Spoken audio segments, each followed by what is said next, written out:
오늘도 레전드 채널을 방문해주셔서 대단히 감사합니다. 시연 통쾌 감동 눈물 레전드 사연 바로 시작하겠습니다. 안녕하세요. 저는 딸 아이 한 명을 기르고 있는 엄마입니다. 남편은 하늘나라로 떠났어요. 남편과 저는 결혼 1년 만에 별거를 하며 살았습니다.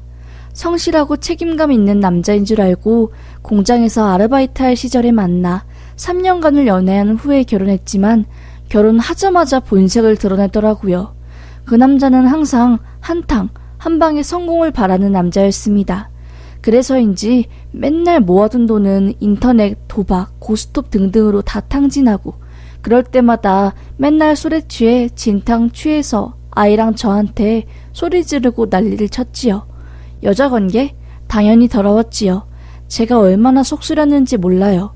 끝끝내 결혼한 지 딱 9개월 만에 별거를 했네요.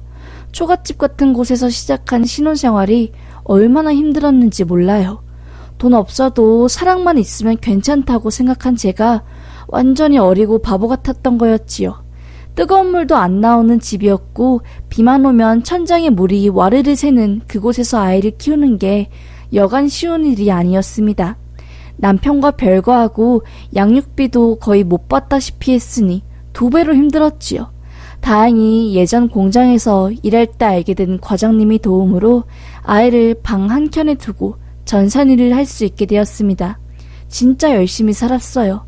혹여나 애가 울면 공장 일하는 사람들한테 방해될까봐 얼마나 속이 탔는지 몰라요. 다행히 기계 돌아가는 소리 때문에 아이의 울음소리는 크게 문제가 되지 않았지만 그래도 안절부절 못했지요. 남편과는 연락이 뚝 끊기고 들려오는 소문으로는 남편이 엄청 성공해서 외제차를 끌고 다닌다. 이런 소리가 흉흉하게 들리더라고요. 아이가 어느 정도 크고 어린이집 오후 반까지 맡기고 일을 하고 있었어요. 오전 교대근무 팀이 끝나고 저와 함께 밥을 먹으러 식당에 갔지요. 제가 사는 곳이 공장이 모여있는 곳이라 식당에는 교대근무가 끝난 사람들이 밥을 먹으러 북적북적했습니다. 애 키우고 일하느라 씻을 시간도 없었던 저는 모자를 푹 눌러쓰고 공장 동료들과 함께 우걱우걱 입에 밥을 쑤셔넣고 있었습니다. 그런데 식당 안으로 저와 남편이 예전에 같이 근무했던 공장 사람들이 들어오더라고요. 회색깔 공장 외투, 노란색 글씨로 떡하니 적혀있는 그 공장의 이름을 보니까 순간 움찔하더라고요. 그 사람들과 마주치고 싶지 않았습니다. 지금 제가 남편과 별거하고 연락이 끊긴 채 아이 혼자 키우고 있다는 사실을 들키고 싶지도 않았고 그 공장 사람들이 저희 부부 이야기를 안주거리 삼아서 말도 안 되는 이야기까지 하고 다니는 게 저는 너무 싫었거든요. 그래서 모자를 더 푹 눌러쓰고 빨리 밥을 먹으려고 흡입하고 있는 순간 그 공장 직원들의 대화 소리가 들리는 겁니다. 그거 들었어? 그 몇 년 전에 공장에서 남녀 둘이 눈 맞아가지고 사귀다가 애 가지고 나서 여 근처에 신혼집 차리고 사는 그 가수나 머슴 애들 있잖아. 아, 알지. 막 걔네들이 몇 살이었더라? 애가 딸이라고 했나? 그 남편님이 완전 양아치잖아. 딱 봐도 껄렁하니 맨날 쉬는 시간에 게임하고 도박하더니 누가 저런 거렁뱅이 데려갈까 했는데 아이고 공장에서 젤루다 순하게 생긴 처녀가 홀라당 낚여서 애를 가졌대지. 그래. 아니 그런데 그 남자 그 머슴애가 뭔 사이트 운영? 무슨 모바일 도박 어쩌고 하는 하여튼 불법적인 걸 운영했나벼. 그래서 떼돈을 벌었디야. 거기서 들어오는 돈이 무슨 코인인가 비트코인? 하여튼 그걸로 들어갔는디야. 그게 껑충 뛰어서 완전히 알부자 벼락부자가 되었디야. 엄매매 세상에 마상이 그게 진짜요? 세상 나쁘고 고약한 놈이 더 독하게 잘 산다더니 완전 살판 났겠네. 아이고 배 아파. 그 껄렁뱅이가 부자가 됐다고? 참 세상 모를 일이야. 우린 이 나이 먹도록 암만이라도 공장을 벗어나질 못하는데 기간지 다 망가지고 참. 아니 근데 자네는 그 사실을 어떻게 알았디야? 그럼 그 자식 마누라랑 아는 완전 땡 잡았겠네. 아니 그니께 내가 서울로 저번 주에 올라갔잖아. 장례식 가느라. 그런데 그 옆 빈소에 그놈 자식이 와있더라고. 옆 빈소에 조문 사람들이 전부 문신에 등치가 어마어마하고 보통이 아니더라고. 잠깐 뒤로 담배 피러 나갔는데 그놈도 담배 피러 온 거야. 그때 이야기 다 들었지. 그놈, 그런데 뭔 샛노란 노랑머리 아가씨랑 같이 있던데? 이혼하거나 별거 한 모양이더라고. 하긴 뭐 그놈 성깔에 돈 생기면 집 마누라 버리고 이쁜 아가씨랑 놀 법도 하지. 참, 이라고 하는 겁니다. 남편에 대한 소문이 거짓이 아니라 사실이었던 거였어요. 나는 지금 공장에서 쎄 빠지게 일하고 집에 오면 집안일 하고 애 밥하고 숙제시키고 미쳐갔는데 남편이란 놈은 돈을 쓸어 담으면서 최소한 애 양육비라도 안 주는 게 어처구니가 없었습니다. 전화를 걸어도 받지도 않고 아예 나중에는 없는 번호로 뜨더라고요. 이렇게 살 바에 그냥 이혼을 해야겠다라고 마음을 먹었습니다. 그러다 어찌저찌 하다가 남편과 연락이 닿게 되었어요. 저는 당신 뭐야?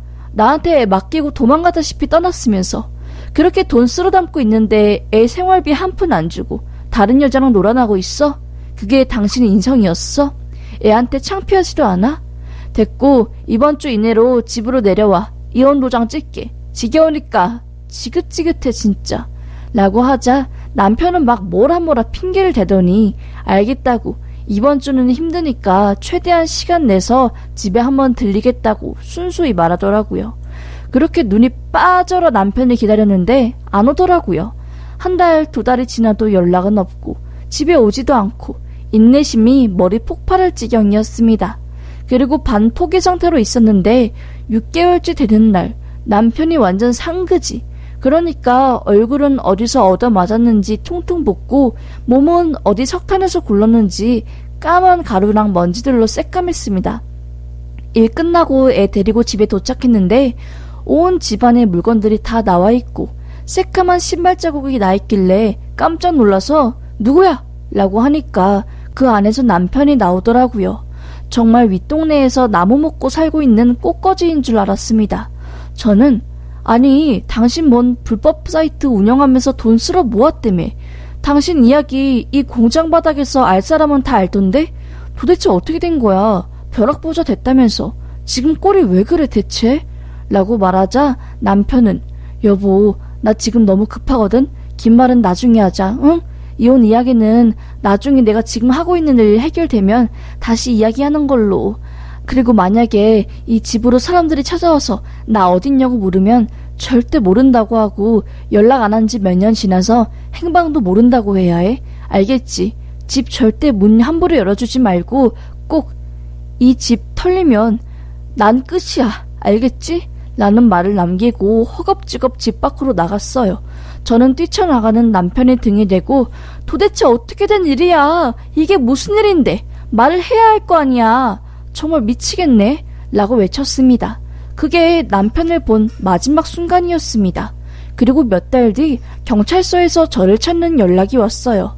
형사님이 혹시 땡땡땡 아내 되십니까? 네, 맞는데요. 왜 그러세요? 라고 하자 형사는 지금 남편분 사망하셨으니까 빨리 서로 오셔서 간단한 조사랑 사망 처리 확인해 주세요. 라는 겁니다.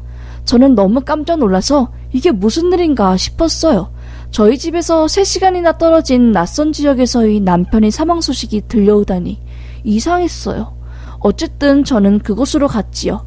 경찰서에 가서 형사님이 말을 통해 엄청난 사실을 알게 되었습니다. 알고 보니 남편을 필두로 불법 도박 사이트 같은 걸 운영했는데 남편이 그 운영 사이트를 공범 몰래 매각하고 그 매각금을 현금과 금 등으로 챙겨서 도망간 거였답니다. 그러다 한번 잡혀서 매각금 대부분을 털리고 거의 초토화가 될 뻔하다가 다시 탈출해서 나머지 매각금을 이리저리 숨기다가 완전 거지꼴이 되어서 저희 집에 잠깐 들린 거였어요. 조직들을 배신했으니 얼마나 사람들이 눈에 불을 켜고 남편을 찾으려고 했겠어요. 남편이 숨어있다가 장소를 들키고 도망치다가 트럭에 치여서 바로 즉사한 거였습니다. 그냥 이 모든 게 너무 놀라웠고 당황스러웠어요. 슬픈 감정보다는 이게 실화가 맞나 싶었습니다. 경찰 쪽에서도 안 그래도 이 사이트 관련 수사가 시작되었는데 남편분 사망으로 남편분에 대한 수사는 종료되었다고, 그리고 혹시라도 남편분에게 범죄로 생긴 수익금을 받은 게 있으면 실토해야 한다고, 나중에 처벌받는다고 추궁하니까 저는 말했죠. 절대 없다고. 우리 집 한번 와 보시라고. 거의 쓰러져가는 초가집에 화장실에서는 뜨거운 물도 안 나오고 비 오면 물 새고 그런 집에 살고 있다고. 공장에서 일하느라 손톱 사이에 여자가 기름때가 껴있고 하루에 샤워는 3번을 해도 기름 쩐내가 안 빠진다고. 억울하다면서 통장 까보라고 막 했지요. 그리고 남편 장례 치르면 조직 사람들이 와서 횡패 부릴 수도 있을 것 같다는 충고를 받고 장례 안 치르고 남편 바로 화장시켰어요.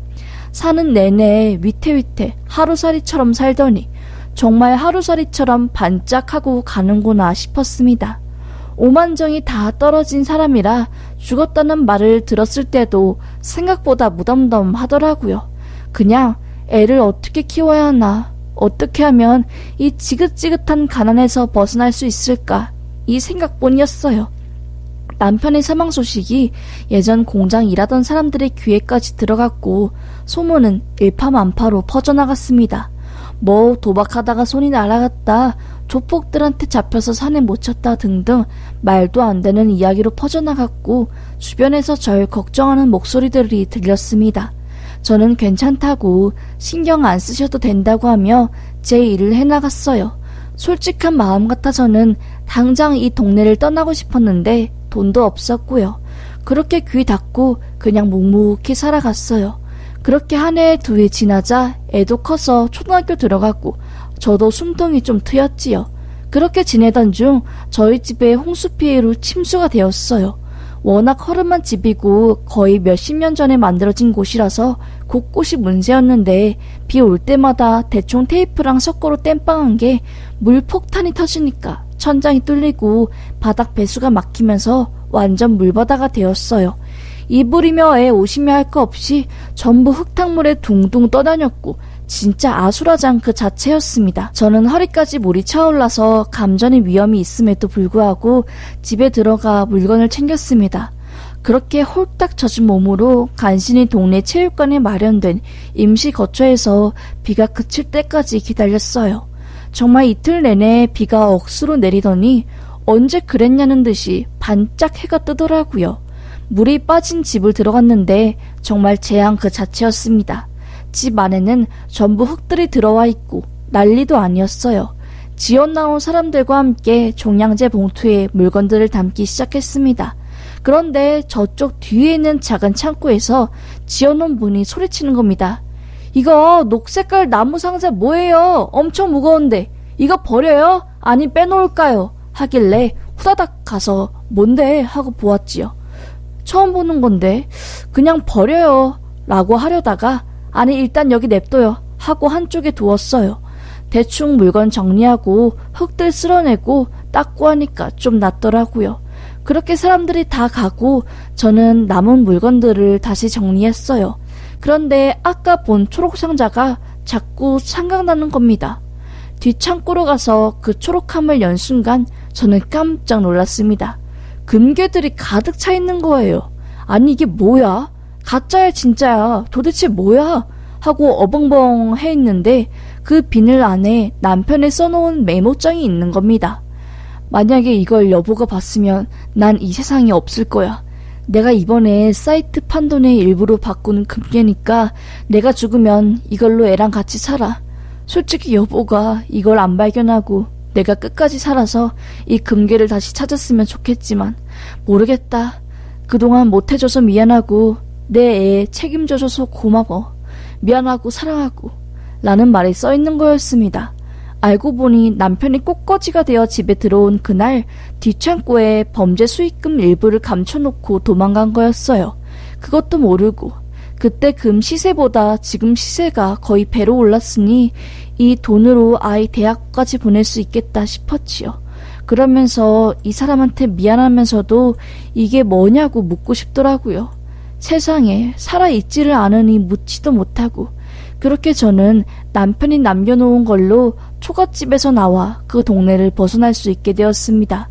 공장이 질비한 곳이라 애 교육과 건강에도 안 좋았고 더구나 저도 항상 공장 사람들이 안주거리로 오르락내리락 했기에 눈치가 많이 보였어요. 죽은 남편이 남겨놓은 것을 침수로 인해 기적처럼 발견해서 수도권 외곽으로 올라가 지금은 살고 있습니다. 부모님도 아무도 모르게 그렇게 남편이 남겨둔 금괴를 판 돈으로 조금씩 생활비에 보태서 쓰고 있네요. 며칠 전 다락방에서 금괴가 발견되었다는 뉴스를 보고 나 같은 일이 나에게만 일어나는 게 아니구나 하는 마음에 이렇게 글을 쓰게 되었습니다. 사람 사는 게 뭔지, 아무리 돈 많아도 죽으면 쓰지도 못하고 참 착잡하네요. 공술의 공수어인 인생, 욕심내지 않고 큰돈 생겼다고 방방거리지도 않고 그냥 딸 아이랑 죽을 때까지 평범하게 살다 가렵니다. 평범하게 사는 것도 그 무엇보다 힘들지만요. 저는 오늘도 힘내서 살아가야겠지요. 그럼 제 사연 읽어주셔서 감사합니다.